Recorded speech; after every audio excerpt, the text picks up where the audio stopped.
Merhaba arkadaşlar, kanalıma hoş geldiniz. Bugünkü modelimizi şöyle güzel bir ipimiz var, onunla çıkaracağız. Şöyle az ince bir ip. Ben hatta lastiğini başladım. Şöyle üzerine şimdi modelimizi kuracağız. Kullanacağım şiş 4 numara.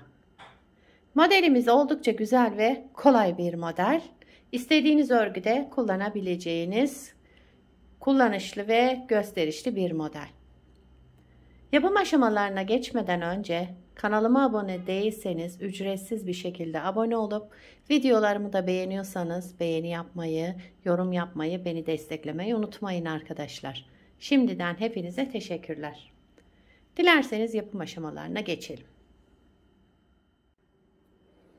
Ben şöyle lastiğimi hazırlayarak başladım ben.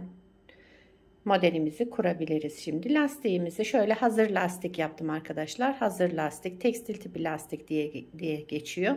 Kanalımda var bu lastiğin yapımı. İsterseniz yorumlar kısmına linkini bırakabilirim. Şimdi bu model için ilmek sayımız 4 ve 4'ün katları olması gerekiyor. 4, 8, 12 diye devam edecek. Sonuna 4 ilmek tekrar ekleyeceğiz. Yani 4 ve 4'ün katları olarak hesaplayabiliriz ilmek sayımızı. Modelin birinci sıra ön yüzündeyiz. Kenar ilmeğimi örmeden aldım. 2 ilmek ters örüyorum. Modelin birinci sıra ön yüzündeyiz. Kenar ilmeğinden sonra 2 ilmek ters ördüm. 2 ilmek düz ördüm. Buraya kadar bir model. 2 ters, 2 düz. 2 ters, 2 düz. 2 ters, 2 düz olarak devam edelim. Birinci sıra ön yüzündeyiz. 2 ters ilmekle başlamıştım. Sıra başında 2 ters ilmekle bitiriyorum. Kenar ilmeğimi de ördüm. İkinci sıra arka yüzüne geçtik. Kenar ilmeğimi örmeden aldım. İlmekleri gördüğümüz gibi. Yani bakın 2 düz ilmeğim var. Kenar ilmeğinden sonra 2 düz, 2 ters. Yani tersi ters, düzü düz olarak örüyoruz. 2 ters, 2 düz. 2 ters, 2 düz.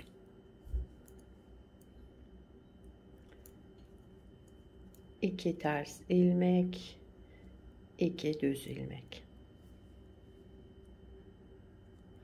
Kenar ilmeğimi de ördüm. İkinci sıra arka yüzünde ilmekleri gördüğümüz gibi. 2 düz, 2 ters, 2 düz, 2 ters olarak ördük. Üçüncü sıra ön yüzüne geçtik modelin. Kenar ilmeğimi örmeden aldım. Bu ters ilmeklerimizde hiçbir işlem yapmıyoruz. Ön yüzünde hep ters olarak örüyoruz. 2 ters ilmek ördüm. 2 düze geldiğimizde ikisini bir alarak sola doğru kestim. Yani tek ilmeğe düşürdüm. 2 ters ilmek, 2 düzü ikisini bir aldım, kestim, tek ilmeğe düşürdüm. Düz örüyoruz. Şu şekilde bakın. 2 ters ilmek, 2 düzü ikisini bir düz örerek kestim, tek ilmeğe düşürdüm. 2 ters ilmek ördüm. Aradaki 2 düze geldiğimde yine ikisini bir düz örerek kesiyorum. 2 ters ilmek kenarda, bir de kenar ilmeğimi ördüm. Üçüncü sıra ön yüzünde bu şekilde yaptık. Dördüncü sıra arka yüzünde yine ilmekleri gördüğümüz gibi. Dördüncü sıra arka yüzünde kenar ilmeğimi örmeden aldım. 2 düz ilmeğim vardı. Yine düz olarak ördüm. Ters ilmeğimiz burada tek ilmeğe düştü. Bir ters ilmek ördüm. Bir ters, 2 düz. Yani ilmekleri olduğu gibi örüyoruz.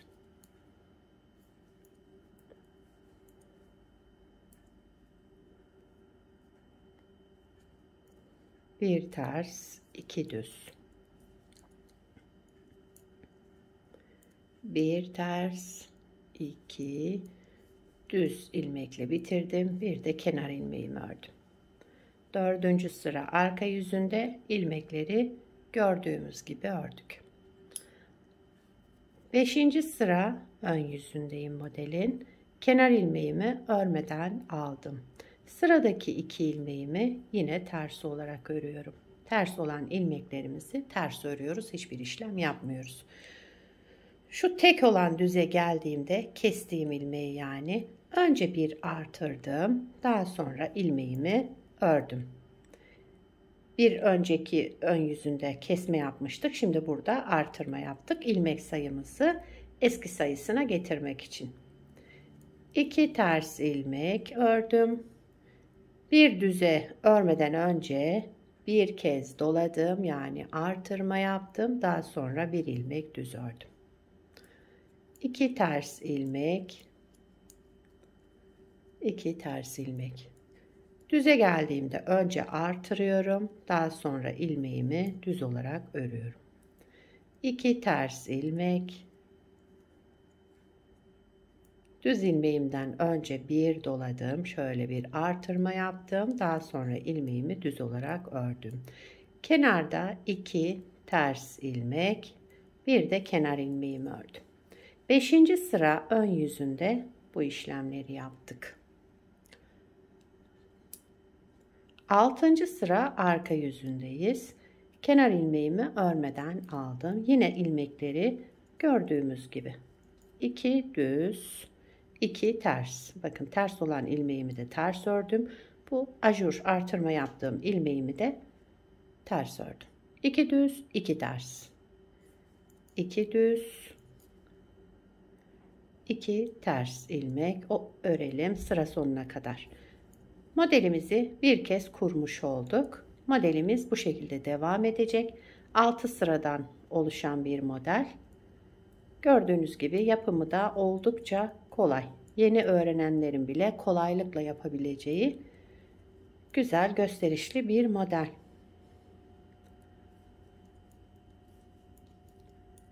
Kenar ilmeğimi de ördüm. 6. sıra arka yüzünde 2 düz, 2 ters, 2 düz, 2 ters örerek sıramızı tamamladık.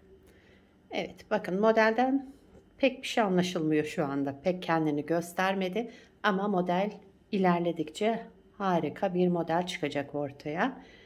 Şimdi modeli bir kez kurmuş olduk. İsterseniz bir kez daha kuralım. Modeli ikinci kez kuralım arkadaşlar. Kenar ilmeğimi örmeden aldım. Modelin 1. sıra ön yüzündeyiz. Kenar ilmeğinden sonraki ilmeklerim ters. 2 ilmek ters ördüm. Burada hiçbir işlem yapmıyoruz. İlmekleri gördüğümüz gibi ters örüyoruz.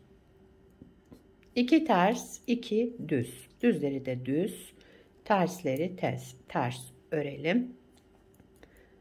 Modeli ikinci kez kuruyoruz. Modelin 1. sıra ön yüzündeyiz. İlmekleri gördüğümüz gibi 2 ters, 2 düz olarak sıra sonuna kadar örelim.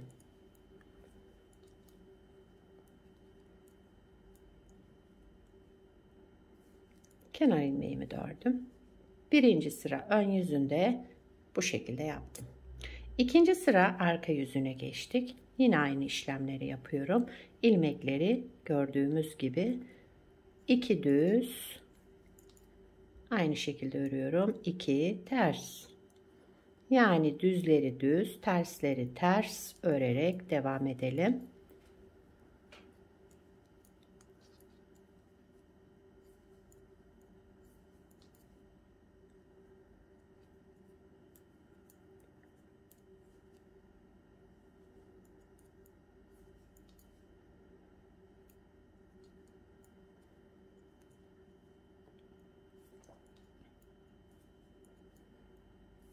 Kenar ilmeğimi de ördüm. 3. sıra ön yüzüne geçtik. Bakın model yavaş yavaş belirginleşmeye başladı. 3. sıra ön yüzünde kenar ilmeğimi örmeden aldım. 2 ilmek ters örüyorum. 2 ilmek ters ördüm. Daha sonra sıradaki 2 düz ilmeğimi ikisini bir düz örerek tek ilmeğe düşürdüm. Sola doğru kestim yani. 2 ters ilmek, 2 düzü ikisini bir aldım. Sola doğru kestim. Tek ilmeğe düşürdüm. 2 ters ilmek, 2 düzü kestim düz örerek. 2 ters ilmek ördüm. 2 düzü ikisini bir aldım. Düz örerek sola doğru kestim. Burada eksiltme yapıyoruz arkadaşlar. 2 düzleri tek ilmeğe düşürüyoruz. 2 ters ilmek ördüm. Bir de kenar ilmeğini ördüm. 3. sıra ön yüzünde bu işlemleri yaptık. 4. sıra arka yüzüne geçtik. Kenar ilmeğimi örmeden aldım. İlmekleri gördüğüm gibi. 2 düz, 1 ters. Tersimizi kestiğimiz için bir ilmek kaldı.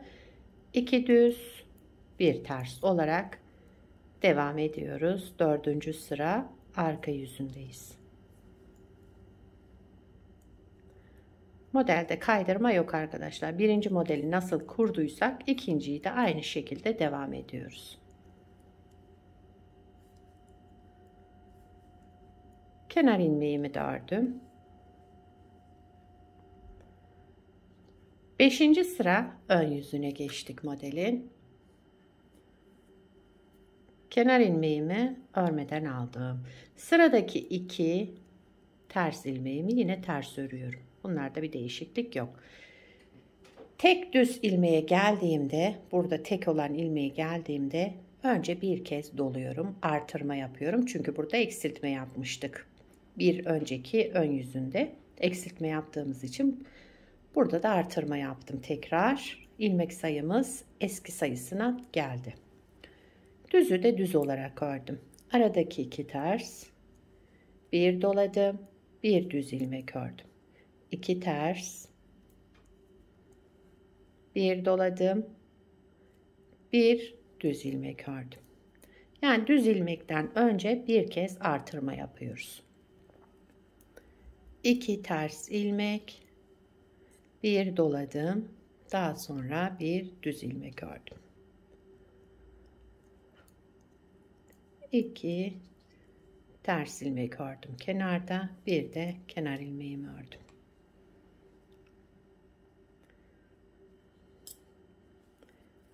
Altıncı sıra arka yüzüne geçtik. Yine ilmekleri olduğu gibi örüyoruz.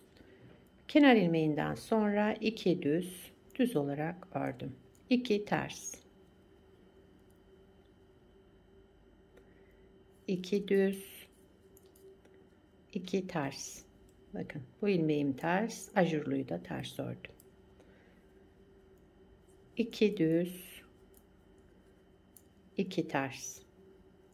6. sıra arka yüzünde ilmekleri gördüğümüz gibi örelim. 2 ters, son 2 düz ilmeğim, bir de kenar ilmeğimi ördüm. Modeli ikinci kez kurmuş olduk. Bakın model yavaş yavaş kendini göstermeye başladı. Harika bir model. Şöyle. Evet. Bir de modelin ilerlemiş halini size göstereyim. Bunu da daha önce ördüm. Şöyle bakın, yelek parçası olarak düşünün. Bunu da bu şekilde kurdum. Bunu beraber yaptık. Aynı lastiği kullandım. Hazır lastik. Bunda da aynısı. Bu büyük parçamda da aynısı. Şöyle şunu kenara bırakıyorum hemen. Evet, modelimiz böyle arkadaşlar. Gördüğünüz gibi harika bir model. Yelek olarak bunu böyle düşündüm. Yeleğin ön parçası. Sağ parçası olarak şöyle ön patı bıraktım. 10 ilmek ön patı bıraktım lastiği.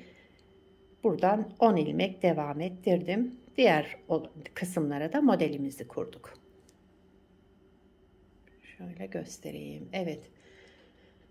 Modelimiz böyle. Modelimizin arka yüzü de bu şekilde. Bakın gayet güzel, temiz bir görüntüsü var. Kenar ilmeklerimiz bakın nasıl güzel çıkmış şöyle.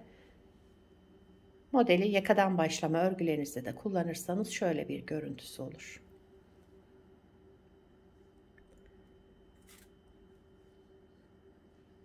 Evet, şöyle bırakayım modeli. Gördüğünüz gibi harika, güzel ve yapımı da oldukça kolay bir model. İnşallah siz de beğenir, benimle yaparsınız. Benim bu parçada yaptığım gibi yelek yapabilirsiniz, hırka yapabilirsiniz, süveter yapımında. Yani her türlü örgünüzde kullanabilirsiniz. Atkı bere yapımında şu an aklıma gelmiyor ama her türlü örgüde kullanılabilir. Çocuk örgülerinde, yetişkin örgülerinde. Sizler de nelerde kullanacaksınız onları da yorumlara belirtirseniz sevinirim. Yapacak olan arkadaşlara da fikir olur. Beni buraya kadar izlediyseniz arkadaşlar bir beğeni yapmayı, yorum yapmayı, beni desteklemeyi unutmayın.